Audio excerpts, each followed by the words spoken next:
एक 24 साल की खूबसूरत सी लड़की रेलवे स्टेशन के प्लेटफॉर्म नंबर 2 पर बैठी हुई थी। वहां पर जो बेंच होता है, उसी बेंच पर एक छोटे बच्चे के साथ बैठी रहती है। उसी दौरान उस प्लेटफॉर्म पर कई ट्रेन आ रही है और जा रही है। ये लड़की उस बच्चे को गोद में लेकर उस ट्रेन के पास जाती है और फिर कुछ देर के बाद वापस आकर उसी बेंच पर बैठ जाती है। ये सिलसिला कई बार होता है। इसी दृश्य को एक लड़का उसी प्लेटफॉर्म पर बेंच पर बैठा हुआ बड़े ध्यान से देख रहा था। देखते देखते उसे बर्दाश्त नहीं होता है।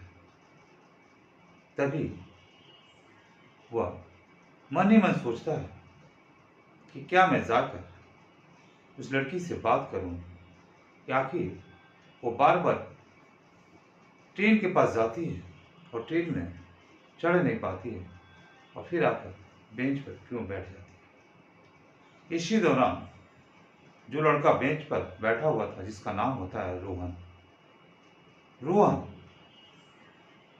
देख रहा था वो जो लड़की है 24 वर्षीय, वह उस बच्चे को गोद में लेकर वहां बैठी रहती है। वो बच्चा इतना नटखट था, इतना प्यारा था कि वो बार बार जो स्टेशन पर दुकान होती है वहां पर इशारा कर रहा था। उस दुकान की तरफ इशारा कर रहा था। शायद उसे भूख लगी थी और वो चिप्स या कुरकुरे खाने की जिद कर रहा था। लेकिन जैसे वो इशारा करता था दुकान की तरफ, वह लड़की उसके हाथ को नीचे कर देती थी। इस दृश्य को देखने के बाद रोहन को बर्दाश्त नहीं होता है और वह उस महिला के पास पहुंच जाता है। हाथ में चिप्स लिए हुए रोहन उस महिला के पास पहुंचता है और वह चिप्स बच्चे को देने की कोशिश करता है। तभी वो 24 वर्षीय महिला उस चिप्स को रोहन को देने के लिए मना करती है। तभी रोहन बोलता है कि मैडम, मैं बहुत देर से देख रहा हूं, ये बच्चा कुछ खाने की इच्छा जाहिर करता है और बार बार इशारा कर रहा है उस चिप्स की तरफ, लेकिन आप उसे चिप्स नहीं दे रही हैं, उसके हाथ नीचे कर दे रही हैं। शायद इसे भूख लगी है, ये लीजिए चिप्स, इस बच्चे को दे दीजिए। तभी वो महिला बोलती है, ये तो बच्चा है, ये तो कुछ भी जिद करेगा, तो क्या इसकी सभी बात को पूरा करना जरूरी है।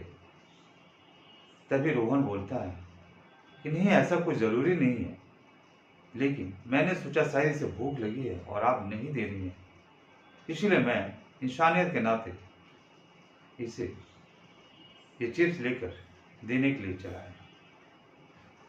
तभी जो महिला होती है वो रोहन की बात सुनने के बाद कुछ भावुक हो जाती है और वो चिप्स लेकर छोटे बच्चे को दे देती है। तभी रोहन इस महिला से महिला का नाम पूछता है। तभी वो महिला अपना नाम नीलम बताती है। तभी रोहन पूछता है कि नीलम जी, क्या मैं आपसे पूछ सकता हूं कि आप इतने देर से इस बेंच पर बैठी हुई हैं और इस बीच में कई ट्रेन आई और आप वहां तक गए, फिर आप चढ़ी नहीं और फिर आकर इसी बेंच पर बैठ जाती हैं।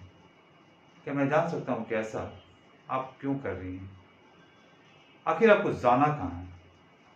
तभी वो महिला धीरे आवाज में रोहन को बोलती है कि मुझे दिल्ली जाना है। दिल्ली जाना है, लेकिन जो भी ट्रेन आ रही है इतनी उसमें भीड़ है कि मैं इस भीड़ में अपने छोटे से बच्चे को लेकर चढ़ नहीं पा रही हूँ और दिल्ली तक सफर नहीं कर पाऊंगी। इसीलिए मैं उस ट्रेन का इंतजार कर रही हूँ जो खाली आएगा, तो मैं उसमें सवार हो जाऊंगी और दिल्ली तक चली जाऊंगी। ये बात सुनने के बाद रोहन थोड़ा सा इमोशनल हो जाता है और वो नीलम को बोलता है कि नीलम जी, मैं भी दिल्ली जा रहा हूँ। अगर आप चाहें तो मेरी ट्रेन में आप मेरे साथ सफ़र कर सकती हैं। मेरा एसी कोच में रिजर्वेशन है और मैं अकेला जा रहा हूँ। अगर आप चाहें तो मेरे साथ दिल्ली चल सकती हैं। ये बात सुनने के बाद नीलम थोड़ी सी मुस्कुराती है, लेकिन कहती है कि मैं आपके साथ कैसे चल सकती हूँ। मैं आपको पहले कभी देखी नहीं, आपको कभी पहचानी नहीं, आपसे कभी मेरी मुलाकात नहीं हुई है और मैं आपके साथ कैसे दिल्ली आपके बोगी में जा सकती हूँ। और मेरे पास जो टिकट है वो जनरल बोगी का है। मैं एसी कोच में कैसे सफ़र कर सकती हूँ। ये बात सुनने के बाद रोहन तुरंत बोलता है नीलम को कि इसकी टेंशन आप मत लीजिए, इसके बारे में आप मत सोचिए, जो होगा मैं देख लूँगा, मैं बात कर लूँगा रेलवे प्रशासन से। तभी काफ़ी सोच विचार करने के बाद नीलम तैयार हो जाती है और तैयार होने के बाद अपने बच्चे को गोद में लेकर वह रोहन के साथ उस ट्रेन में जाने को निकल पड़ती है जिस ट्रेन में रोहन का रिजर्वेशन रहता है। जाने के बाद वो जैसी ट्रेन के अंदर बोगी में प्रवेश करती है, वह बोगी की साफ सुथरा को देखकर वो काफ़ी खुश हो जाती है और रोहन को बोलती है कि बोगी कितना साफ सुथरा है।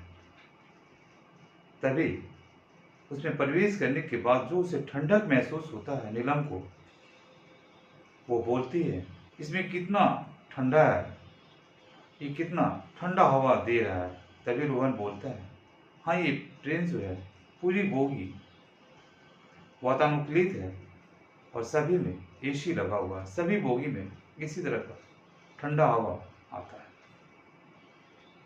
तभी नीलम और रोहन अपने बच्चे के साथ कोच में प्रवेश करते हैं और विंडो साइड में खिड़की की तरफ नीलम बैठ जाती है। सामने का सीट पर रोहन बैठा रहता है और उसका बच्चा रोहन के गोद में रहता है और बच्चा काफ़ी खुश हो जाता है क्योंकि उसे चिप्स मिल चुका था और वो चिप्स का आनंद लिए रहा था। तभी ट्रेन खुल जाती है और ट्रेन खुलने के बाद बातचीत दोनों में शुरू हो जाता है। तभी रोहन पूछता है कि नीलम जी, आखिर आप दिल्ली किस काम के लिए जा रही हैं। तभी नीलम अपनी सारी कहानी रोहन से शेयर करती है, बताने लगती है। वो बताती है मेरे जो पति थे वो दारू और शराब के आदी थे और दिल्ली में कंपनी में काम करते थे। कुछ दिनों के बाद उनकी मौत हो जाती है लीवर खराब होने के कारण। उसके बाद हम और हमारे बच्चा अकेला हो जाता है। मेरी शादी को मात्र 3 साल ही हुआ था और इसी बीच में उनकी मौत हो जाता है। जैसी शादी हुआ हम लोग घर परिवार से अलग रहने लगे। उनके मौत के बाद मैं अपने ससुराल गई थी और अपने सास ससुर से कुछ मदद मांगी ताकि मैं अपनी जीविका और अपने बच्चे का जीविका चला सकूं। लेकिन मेरे सास ससुर मुझे लात मारकर निकाल दिए। बोले तुम लोग अलग रह रही थी, मैं तुम्हारी कोई मदद नहीं कर सकता, तुम यहाँ से चले जाओ। तब मैं अपने छोटे से बच्चे को लेकर इसी रेलवे प्लेटफॉर्म पर आके बैठ गई और दिल्ली जाने के इंतजार करने लगी। ये सोचकर कि मेरे पति जिस कंपनी में काम करते थे दिल्ली में, मैं वहाँ पर जाऊँगी और उनका कुछ पैसा बाकी था उस कंपनी में, उसे लेकर मैं और अपने बच्चे का जीवन पालन पोषण कर लूँगी। इसीलिए मैं रेलवे के प्लेटफॉर्म नंबर 2 पर बैठी थी ट्रेन पकड़ने के लिए, लेकिन ट्रेन में इतनी भीड़ थी कि मैं चढ़ नहीं पाई और उसी बेंच पर बैठी हुई थी। ये सारी बात सुनने के बाद रोहन जो है इमोशनल हो जाता है और उसकी आंख से आंसू गिरने लगता है। इसी बीच में ट्रेन में रात होने वाली थी और रोहन और नीलम को भूख भी लग चुकी थी। तभी ट्रेन में खाना लेकर जो कैटर आते हैं उनसे रोहन बात करता है और बात करने के दौरान खाने का ऑर्डर करता है। खाने का ऑर्डर करने के साथ ही कुछ ही देर में नीलम पूछती है रोहन को, ये अब करीब 7 बज चुके हैं शाम का, टीटी साहब अभी तक आए नहीं है। अगर टीटी साहब आएंगे और मुझे बिना टिकट देखेंगे इस ट्रेन का, तो मुझे कहीं भी उतार देंगे, फिर मैं कहाँ जाऊंगी। तभी रोहन बोलता है, आपको घबराने की कोई बात नहीं है, आप चिंता मत कीजिए, मैं टीटी से बात कर लूंगा, और ऐसे भी आपके पास जनरल टिकट तो है ना दिल्ली का। बातचीत का सिलसिला भी चल ही रहा था। उसी समय टीटी साहब उस कोच में प्रवेश कर जाते हैं। तभी नीलम घबरा जाती है। नीलम को घबरा देख रोहन तुरंत टीटी साहब को लेकर बाहर चला जाता है। कोच से बाहर चले जाते हैं और थोड़ी देर के बाद टीटी साहब से बात करने के बाद वो अपने कोच में आ जाते हैं। तभी नीलम पूछती है, क्या हुआ, मुझे उतरना होगा? तभी रोहन बोलता है, नहीं कोई बात नहीं है, टीटी साहब से बात हो गई है और उन्होंने तुम्हारा टिकट बना दिया है। तभी नीलम काफ़ी खुश हो जाती है और वो लोग खाना पीना खाने के बाद सो जाती है। जैसे ही सुबह होता है दिल्ली का स्टेशन पहुंच चुका होता है।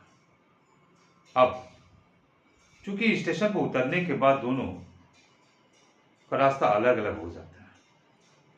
नीलम काफ़ी सोच विचार में पड़ जाती है कि मुझे जिस कंपनी में जाना है उसके बारे में मुझे कोई अता पता मालूम नहीं है। तभी रोहन नीलम से पूछता है कि आपको जिस कंपनी में जाना है, आप चाहें तो मैं आपको वहाँ छोड़ दूंगा। तभी नीलम बोलती है कि नहीं नहीं नहीं, मैं चली जाऊंगी।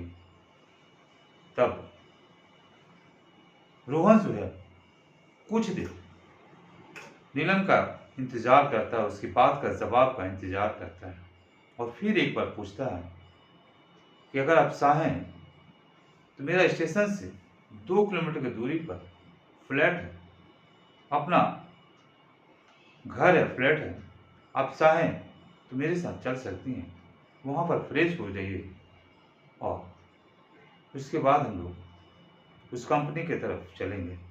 मैं आपके साथ चलूँगा और वो आपके पैसा दिलवाने में आपकी मदद करूँगा। यह बात सुनने के बाद नीलम थोड़ी देर सोचती है कि आखिर मुझे दिल्ली में कोई जानता नहीं है, मैं अकेले जाऊँ तो जाऊँ किधर। फिर वो तैयार हो जाती है रोहन के साथ जाने के लिए और दोनों अपने फ्लैट के लिए स्टेशन से निकल जाते हैं। निकलने के बाद कुछ देर के बाद वो लोग अपने फ्लैट में पहुंचते हैं जहाँ पर 2 BHK फ्लैट था। तभी वहाँ पर वो फ्रेश होते हैं और रोहन बोलता है कि आज आप आराम कीजिए, कल हम लोग कंपनी की तरफ चलेंगे। तभी जैसे ही सुबह होता है नीलम उस घर में झाड़ू देने लगती है। इस दृश्य को रोहन देखता है और पूछता है, ये आप क्या कर रही हैं? तभी नीलम बोलती है कि क्यों, इसमें बड़ी बात क्या है, मैं जहाँ भी रहती हूँ, जिस घर में भी रहती हूँ, साफ सफाई करना हम औरतों का काम है। और अगर साफ सुथरा नहीं करेंगे तो इस गंदगी में रहना पड़ेगा। ये बात सुनकर रोहन अंदर ही अंदर हंसने लगता है। खैर थोड़ी देर के बाद ये लोग दोनों तैयार हो जाते हैं और नीलम के पति जहाँ काम करते थे, जिस कंपनी में जहाँ पैसा बकाया था, वहाँ दोनों पहुँचते हैं। पहुँचने के बाद वहाँ पर जो कंपनी का मैनेजर होते हैं मिस्टर गुप्ता, उनसे उन दोनों की मुलाकात होती है। तभी गुप्ता साहब ये कहते हैं कि हाँ, आपके पति यहाँ काम करते थे, लेकिन उनका कुछ पैसा तो बकाया है, लेकिन आज नहीं मिल पाएगा, आपको कल आना पड़ेगा, क्योंकि जो अकाउंटेंट साहब हिसाब करते हैं वो आज छुट्टी पर हैं। कल आएंगे, कल आप लोग आ जाइए। ये बात सुनने के बाद वो लोग काफ़ी मायूस हो जाते हैं और वो लोग वापस अपने घर फ्लैट में आने लगते हैं। तभी रात का करीब 8 बजा था। नीलम के मोबाइल पर कंपनी के मैनेजर का फोन आता है और बोलता है कि हाँ मैडम, मैंने आपके पति का फाइल को देखा। वो दरअसल जो पैसा आपको मिलने वाला था वो आपको नहीं मिलेगा, वो आपके पति के पिता को मिलेगा, क्योंकि आपके पति नॉमिनी में अपने पिता का नाम डाले हैं, आपका नाम नहीं है, इसीलिए आपको ये पैसा, ये रकम नहीं मिलेगा। ये बात सुनने के बाद नीलम काफी सोच विचार में पड़ जाती है और वहीं पर रोने लगती है। तभी रोहन उसे आश्वासन दिलाता है नीलम को और बोलता है कोई बात नहीं है, मैं आपके ससुर को फोन लगाता हूँ। और रोहन नीलम के ससुर से फोन पर बातचीत करता है और उनको सारी बात बताता है कि अगर आप आ जाएंगे तो आपके बेटा का जो पैसा बकाया है वो मिल जाएगा। तभी नीलम के ससुर जी बोलते हैं हाँ ठीक है, 3-4 दिन में हम आ जाएंगे। जैसे ही 3-4 दिन पार होता है, फिर से रोहन फोन लगाता है ससुर को और उनका मोबाइल स्विच ऑफ होता है, उनसे बातचीत नहीं हो पाती है। फिर चौथा दिन ये लोग नीलम और रोहन उस कंपनी में पहुंचते हैं जहां पर पैसा लेना था। वहां पहुंचने के बाद जैसे मैनेजर से बातचीत होता है, तभी मैनेजर साहब बोलते हैं कि हाँ, इनके पति के पिताजी 2 दिन पहले ही आए थे। जिस दिन आपसे बात हुआ था उसके दूसरे दिन ही आकर सारे हिसाब किताब करके पैसा ले गए और बोल रहे थे इन्हें इस पैसे में से नीलम को कुछ भी नहीं देना है। ये बात सुनने के बाद रोहन और नीलम काफी चिंतित हो जाते हैं और नीलम रो रो कर रोहन के गले लग जाती है और बोलती है कि अब मेरा और मेरे बच्चे का क्या होगा। काफी रोने लगती है और अपने आंसू गिराने लगती है। उसके आंसू को देखकर रोहन भावुक हो जाता है और वो आश्वासन दिलाता है कि नीलम चुप हो जाओ, शांत हो जाओ, मैं तुम्हारे लिए एक अच्छी सी नौकरी देखूंगा। मैं जिस कंपनी में काम करता हूँ, जहाँ का मैं मैनेजर हूँ, मैं उस कंपनी में तुम्हारे लिए बात करूंगा और तुम उस कंपनी में काम करने के बाद अपने बच्चे को आराम से पालन पोषण कर सकती हो। तब जाकर नीलम शांत होती है, लेकिन रोहन बोलता है इस काम के लिए तुम्हें कम से कम सप्ताह 10 दिन इसी फ्लैट में रहना पड़ेगा, मेरे साथ रहना पड़ेगा। उसके बाद जब तुम्हें काम मिल जाएगा तुम कहीं पर भी अपना घर लेकर रह सकते हो। नीलम तैयार हो जाती है, लेकिन रोहन काम खोज लेता है। 10 दिन के बाद नीलम को काम मिल जाता है, लेकिन रहने के लिए भी घर नहीं मिलता है। इसीलिए नीलम अभी भी इसी रोहन के घर में रह रही थी, लेकिन उस फ्लैट के अगल बगल रहने वाले लोग कानाफूसी करने लगे थे, कई तरह की बातें करने लगे थे, जो नीलम को अच्छा नहीं लगा। तभी एक दिन सुबह सुबह नीलम रोहन के कमरे में घुस जाती है और बोलती है कि मैं अब यहाँ नहीं रहूंगी, मुझे अब घर वापस जाना है, मैं वहीं पर कोई काम खोज लूंगी और वहीं पर काम करूंगी। तभी रोहन पूछता है कि आखिर ऐसी क्या बात हो गई कि तुम इतने जल्दी एक डिसीजन लेकर बोलती हो कि मैं यहाँ से चली जाऊंगी। तभी वो नीलम बोलती है कि अगल बगल के लोग कई तरह की बातें अफवाह उड़ा रहे हैं कि ये लोग यहाँ रह रहे हैं, किस रिश्ते से रह रहे हैं, आखिर इनका रिश्ता क्या है, रिलेशन क्या है। तभी रोहन नीलम को बोलता है, हाँ ये लोग तो कुछ ना कुछ बात तो करेंगे, लोगों का काम है ये सब कहना, लेकिन नीलम मुझे तुमसे एक बात करना है। तभी नीलम बोलती है, बोलिए। तभी रोहन बोलता है कि नीलम, जो वो लोग बात कर रहे हैं क्यों ना उसे सच कर दिया जाए। नीलम पूछती है कि क्या बोले आप। तभी रोहन बोलता है कि क्यों ना हम लोग दोनों शादी कर लें और दोनों पति पत्नी के रूप में इसी घर में रह जाएं। तभी नीलम काफी सोच विचार करती है और वो भी रोहन को बोलती है कि मैं भी आपसे इतने दिनों में प्यार करने लगी और मैं आपको ये बात बोलने ही वाली थी, लेकिन आपने बात रख दी, तो मैं इसके लिए तैयार हूँ। फिर दोनों की शादी हो जाती है और दोनों एक ही घर में रहने लगते हैं। शादी के कुछ दिन के बाद इन दोनों का एक छोटा सा बेबी होता है और ये लोग पूरे परिवार अब मजे में रहने लगते हैं।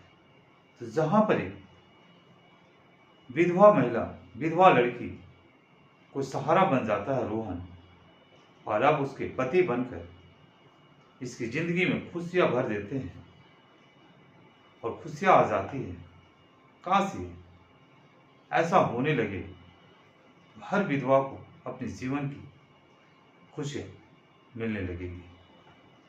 दोस्तों, ये वीडियो कैसा लगा, ये भावनात्मक कहानी आपको अगर अच्छा लगा हो, आपको थोड़ा भी दिल में जगह बनाया हो, तो इस चैनल को लाइक सब्सक्राइब जरूर कीजिएगा और दोस्तों में शेयर जरूर कीजिएगा। जय हिंद, जय भारत। फिर मिलते हैं अगले वीडियो में। नमस्कार।